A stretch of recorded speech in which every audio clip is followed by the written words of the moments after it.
bienvenue dans ce nouvel espace. Ici, on se pose loin de l'agitation.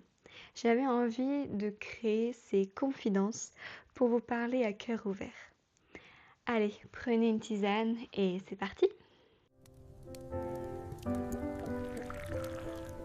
C'est parti pour les confidences de la fée. Je fais cette vidéo aujourd'hui pour vous parler du mythe de la mère parfaite, de la praticienne parfaite, en fait d'être parfait. Je pense sincèrement que c'est compliqué d'être parfait, de toujours être au top. Euh, pour moi, c'est la définition d'un être humain. Le fait qu'on soit un être humain, on a toujours des hauts et des bas. Je vous dis ça parce qu'en fait, dernièrement, j'ai eu un bébé en mois d'août, si vous ne le savez pas. J'ai eu un petit garçon au mois d'août. Et donc voilà, donc forcément avec de la fatigue, avec de l'épuisement, des nuits hachées, etc. Et j'ai commencé en début janvier mon activité en auto-entrepreneuse, donc de praticienne en naturopathie ayurvédique et masseuse. Donc j'ai commencé ça à Saint-Alban en Bretagne. Et sauf que je me suis mis énormément la pression. Énormément. Je voulais vraiment bien faire. Je suis quelqu'un d'assez perfectionniste en fait, je pense. Et je voulais vraiment bien faire tout en fait. Que ça soit la communication, que ça soit mon design, mon image de marque, etc. Je voulais vraiment faire le mieux possible. Euh, et sauf que ça m'a vraiment énormément stressée.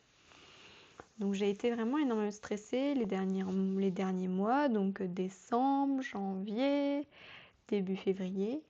Et je me suis dit, oh là, Louise, là tu vas trop loin, stop, là. Tu délaisses ta vie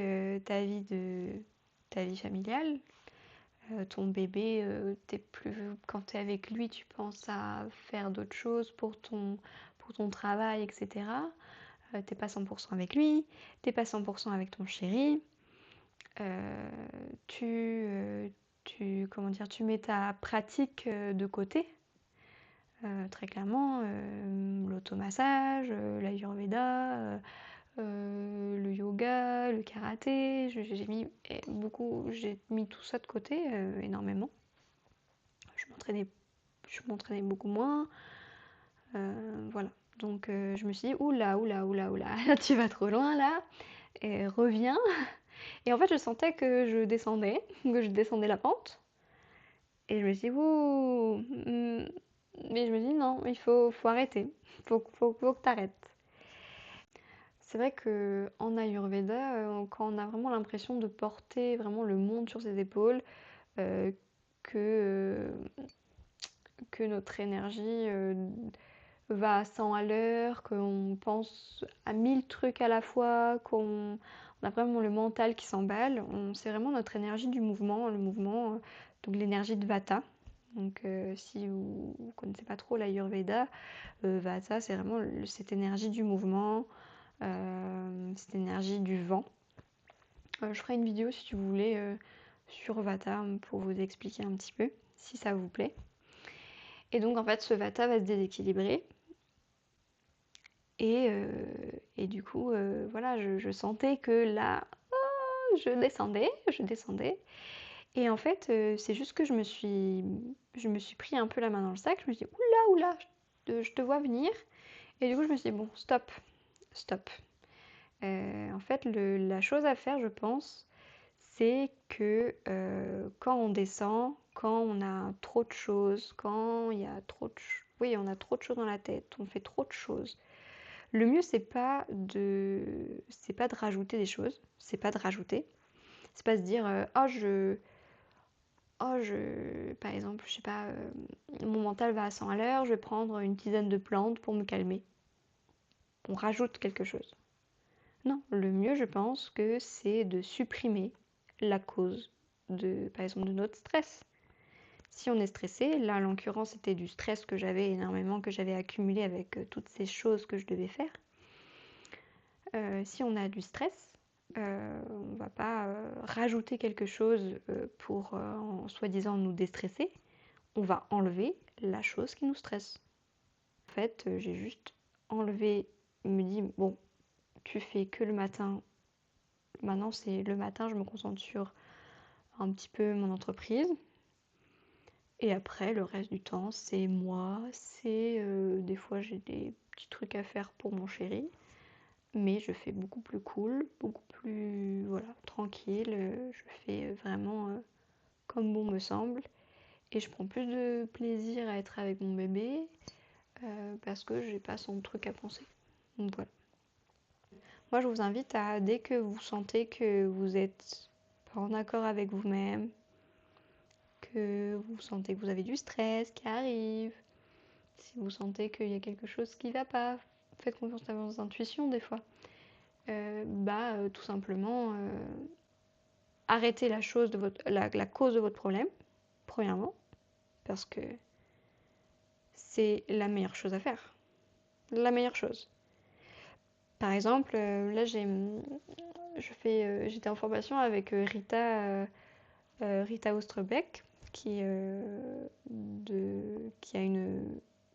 fait des formations en naturopathie ayurvédique. Donc j'ai été formée par elle pendant 2 ans et là je suis le cursus. Et du coup, elle disait par exemple que elle avait je crois que c'est quelque chose qu'elle avait vu avec son professeur aussi, qu'en fait, par exemple, imaginons une personne, tous les matins, eh ben, elle donne un coup de pied dans le mur. Tous les matins, elle donne un coup de pied dans le mur. Ok. Jour 1, elle donne un coup de pied dans le mur. Voilà. Tous les jours, elle donne un coup de pied dans le mur. Au bout d'un moment, la personne, elle se dit, tiens, j'ai mal au pied. C'est bizarre. Mais elle continue à donner des coups de pied dans le mur. Elle continue, tous les jours. Et au bout d'un moment, elle commence à avoir vraiment des grosses douleurs, à avoir des gros problèmes au niveau du pied. Donc, la personne va voir le médecin. Et le médecin lui dit, ah, vous avez mal au pied, tenez, je vous donne un Doliprane ou un médicament. Donc la personne prend le médicament, donc elle rajoute quelque chose. Elle rajoute quelque chose dans sa vie. Mais elle continue à taper dans le mur. Donc en fait, en soi, on met juste des pansements sur des choses. On met juste des pansements, on cache un peu la vérité. Alors qu'au fond, on sait très bien que là, si j'arrête de donner le coup de pied dans le mur tous les jours, tous les matins, je vais arrêter d'avoir mal au pied. C'est tout simple. Peut-être que des gens ne pensent pas, très clairement ne pensent pas, se disent en fait non, j'ai l'impression de bien faire. Donc peut-être qu'il y a ça. Mais je pense qu'aussi des gens doivent se complaire dans des situations. Des situations... Oui, dans des situations en fait. Par exemple, je dis, je fais mon coup de pied dans le mur tous les jours, c'est ma routine, c'est un peu mon truc, c'est... Voilà. Mais au fond, on sait très bien que ce coup de pied dans le mur, c'est pas bon, quoi. Mais on continue à le faire, on continue. Mais vraiment, si on sent qu'on va pas bien, il faut tout simplement arrêter cette cause. Et là, on ira mieux. Et on pourra repartir vers le haut, tendre à, justement, cette perfection. Et donc voilà.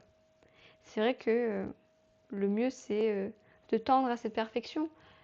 Mais chaque jour, on fait des choses qui nous emmènent, qui nous tirent un peu vers le bas. Et il faut se dire, ah non, ça je le fais, c'est pas bon. J'arrête. Et je recommence. C'est toujours comme ça. C'est toujours des vagues. Et c'est normal. On peut pas être parfait. Personne ne l'est. Mais bref, du coup voilà, j'ai un peu parlé, un peu blablaté, j'ai dit plein de choses. Euh, J'espère que ça vous sera utile. Voilà, moi j'avais envie de parler de ça aujourd'hui. Si vous avez des idées ou des envies que je parle de certains concepts, ça peut même être des concepts d'Ayurveda, comme je disais tout à l'heure, peut-être vous pouvez faire une vidéo sur Vada euh, ou sur autre chose, sur des concepts aussi clés. Je peux parler de ma vie énormément parce que euh, j'ai, je suis jeune, mais il y a plein de choses que la vie m'a appris. Euh, et voilà, je peux vous en parler un petit peu. Mais du coup, voilà, donc c'est tout pour aujourd'hui. Je referai des petites vidéos comme ça où je parle avec une petite tisane et voilà, juste moi et vous, une discussion à cœur ouvert. Donc voilà, j'espère que ça vous a plu.